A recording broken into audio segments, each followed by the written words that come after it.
The only question I do have about Dak is he always has a little question mark, Joey Taylor. When I watch Dak for all these years, I feel like he's the best when everything is cool and collected. When everything's going good, right? Everything's going well for the offense. So we need to see Dak miss a read, throw a pick. We need to see that. Fumble, what happens? We need to see that. How do you respond? Because normally when I see him respond, it ain't responding like that. It ain't responding with a whole 4 touchdowns. It ain't that. So that's what I want to see. When you ask him about when things are going bad, I'm not talking about just the offense, right? Because you can point that. Yeah, CD dropped that. Hey, hold on, coach. He missed that block. Oh, coach. I put it in his hands. He dropped it. I want to see when he messes up. What did he say? Hello and welcome to the next installment of What the Hell is LeSean McCoy even talking about? This guy really just said he needs to see Dak Prescott fumble the ball, throw interceptions, and play poorly in order to assess how valuable he is to his team. Can anybody out there make this make sense? Can anybody out there tell me why LeSean McCoy is on national media? Can anybody tell me what the hell is going on here? I haven't been this confused since the last time Joe Biden gave a speech. I was going to put him... I mean, Dak Prescott has won all of these games. Shady literally just said moments before that he doesn't even care about the strength of schedule, which conflicts with what Shady said before on the show. So all this MVP talk is like because he had a couple good games against... I won't say it.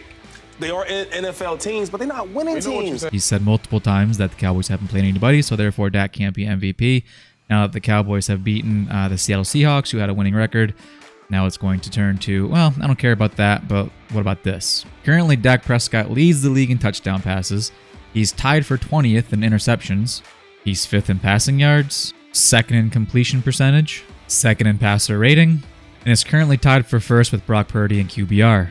We've seen him blow teams out. We've now seen him win a close game against Seattle. And any objective person can say Dak Prescott is playing the best football of any quarterback in the NFL right now. I believe there's a conversation to be had for non-quarterback MVPs, such as Tyreek Hill. But realistically, this thing's going to go to a quarterback. And I don't see how it can be anybody at this point in the season other than Brock Purdy or Dak Prescott. The fact that Jalen Hurts is even in the conversation is mind-blowing because, yes, his team has 10 wins, but Jalen Hurts has played like a mediocre quarterback that plays poorly for 3 quarters and then his team keeps it close enough to pull it out at the end. And they count on other teams' mistakes. You look at the past 4 weeks, that's exactly what has happened. And finally, the 49ers come in, don't make the mistakes, and beat the Eagles soundly, just as I predicted would happen. But if you're going to put Jalen Hurts in that MVP category, you have to have Dak Prescott ranked above him simply due to the fact that you have eyeballs and you can see what's happening on the field. I'm a firm believer that these national media stations have to sell. They have to get eyeballs.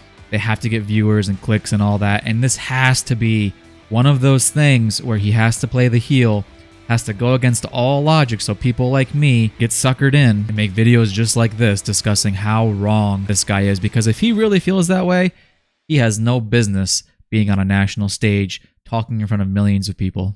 Get real, Shady.